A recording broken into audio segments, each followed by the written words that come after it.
Isto não é um poema, só desabafo que não pude não fazer e não pude fazer de outra forma que não fosse assim, fatiando as frases no espaço aqui. Hoje eu vi, aterrorizado, um artista assassinado.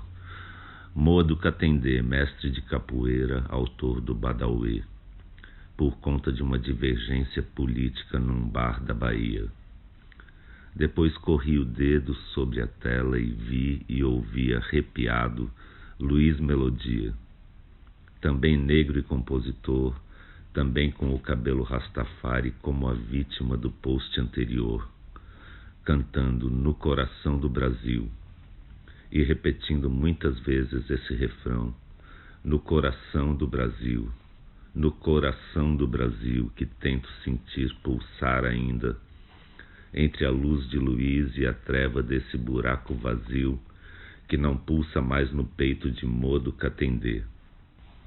E não existe amor em SP ou no coração do Brasil, fraturado nesses dias brutos de coturnos chucros a chutar a cara de quem ama arte, cultura, educação, liberdade de expressão, diversidade, cidadania, solidariedade, democracia. Mas não se dá a mínima. O que importa é se subiu a bolsa, caiu o dólar, se todos vão prosseguir seguindo docilmente para o abismo, nessa insanidade coletiva em que o Brasil nega qualquer Brasil possível, cega qualquer futuro possível, e o ódio, o horror e o ódio e nada que se diga faz sentido mais. Para que expor na cara desses caras a palavra explícita, gravada em vídeo e repetida, do seu mito, dizendo: eu apoio a tortura, eu defendo a ditadura, eu vou fechar o Congresso, não servem nem para procriar. Não te estupro porque você não merece. A gente vai varrer esses vagabundos daqui. O erro foi torturar e não matar. Viadinho tem que apanhar, etc, e tudo mais que repete incansavelmente há anos ante câmeras e microfones. Para que mostrar de novo e de novo o mesmo nojo, se é justamente por isso que o idolatram? E sempre haverá os que vêm disfarçar, dizendo: estamos entre dois extremos. Sim, mas veja a Venezuela. É para acabar com a corrupção. Nós queremos segurança, ou não é bem assim. Enquanto constatamos cada vez mais que sim, é assim mesmo, é assim que é. Mas como li por aí, como explicar a Lei Rouanet para quem ainda não assimilou a Lei Áurea? Ou como explicar a Lei da Gravidade para quem ainda crê que a Terra é plana? E querem defender sua ignorância com dentes e garras. Querem matar, atirar, vingar a quem? Em nome de quem? Pátria, família, propriedade, segurança? Se nessa seara não há direitos nem respeito, ensino ou dignidade, só horror e ódio, ódio e horror. As palavras perdem a clareza, os valores perdem o valor, a vida perde o valor. Marielle remorta, remorrida, rematada, por sua placa rompida, rasgada, desonrada, pelas mãos truculentas de brutamontes prepotentes, com suas camisetas estampadas com a face do coiso, que redemonstra sua monstruosidade quando vende em seus próprios comícios camisetas de outro ultramonstro ustra, aquele que, além de torturar, levava crianças para verem suas mães torturadas. E esses mesmos abomináveis que, diante de uma claque vergonhosa, se orgulham de terem rasgado as placas com o nome Marielle Franco, estão sim, agora eleitos, satisfeitos, mas não saciados de todo o sangue de inocentes que há de correr só por serem diferentes, excitando em outros o desejo de exercer seu obscuro poder de milícia, polícia, esquadrão da morte, e o anúncio da rocinha metralhada como solução, a barbaridade finalmente institucionalizada como diversão, o Brasil finalmente sem coração. Fora da ONU e dos acordos internacionais pelo meio ambiente, sem controle de sensatez ou mentalidade, sem limite humanitário. Não vai ter ONG, não vai ter ativismo, não vai ter mimimi. Bradam cheios de si e de ódio, criminosos contra o crime, opressores pela família, amorais pela moral.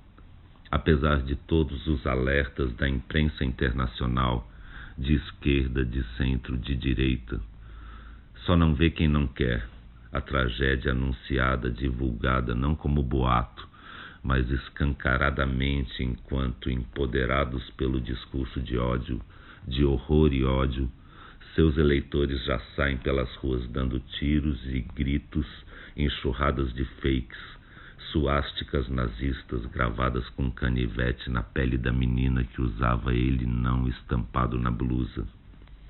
E a promessa de violência desmedida se concretizando antes mesmo de começar o segundo turno. E nem 1 centímetro de terra para os índios, e nem um pingo de direitos civis ou humanos.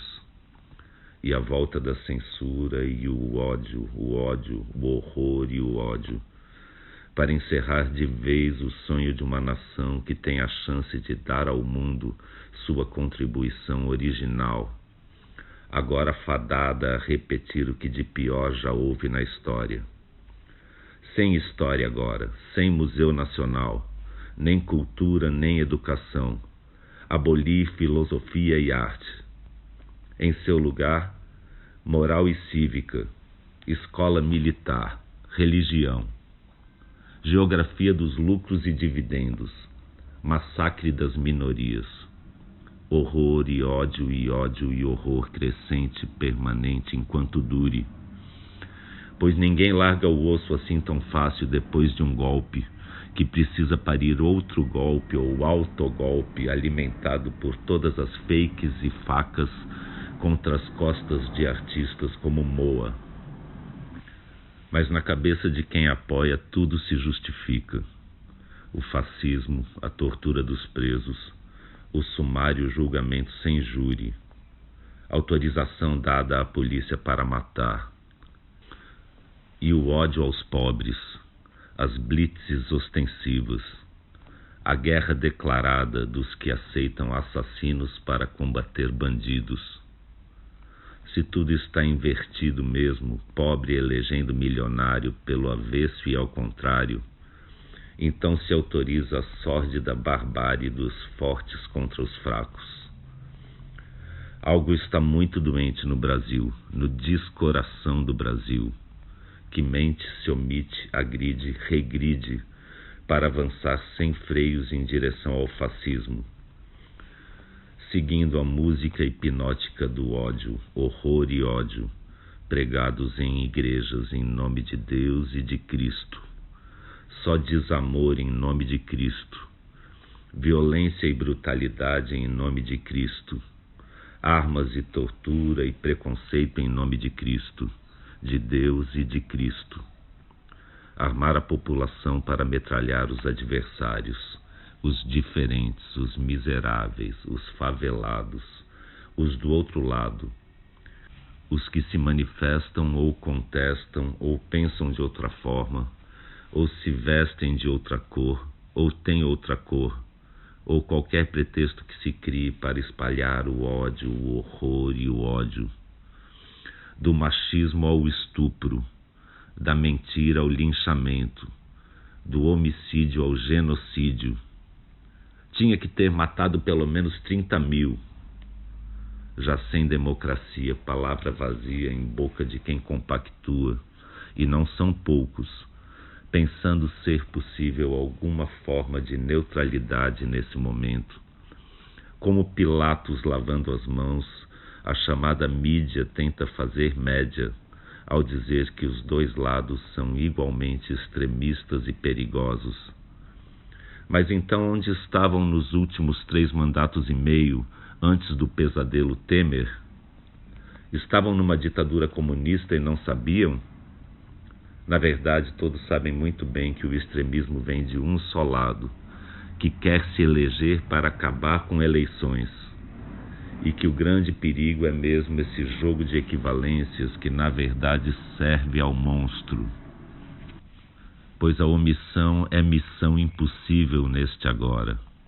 Impossível mascarar o sol da ameaça hostil e explícita do nazismo crescente com a peneira furada de um bom senso mediano, hipócrita e indiferente, que sempre vai dizer sim, mas a Venezuela, como se não tivéssemos ouvido exatamente isso em 64, quando diziam sim, mas Cuba, para justificar a ditadura militar que tanto elogiam hoje em dia e que o atual presidente do nosso Supremo Tribunal Federal decidiu que agora vai chamar de movimento em vez de golpe militar, para adoçar um pouco a boca amarga do sangue impregnado, que não vai sumir assim mudando a nomenclatura, desnomeando a já tão dita ditadura.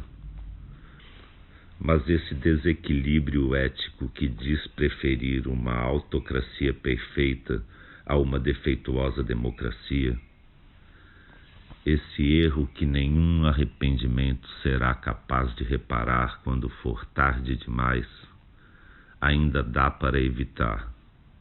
Ainda é tarde de menos para conter o ódio, o horror e o ódio. Ainda dá.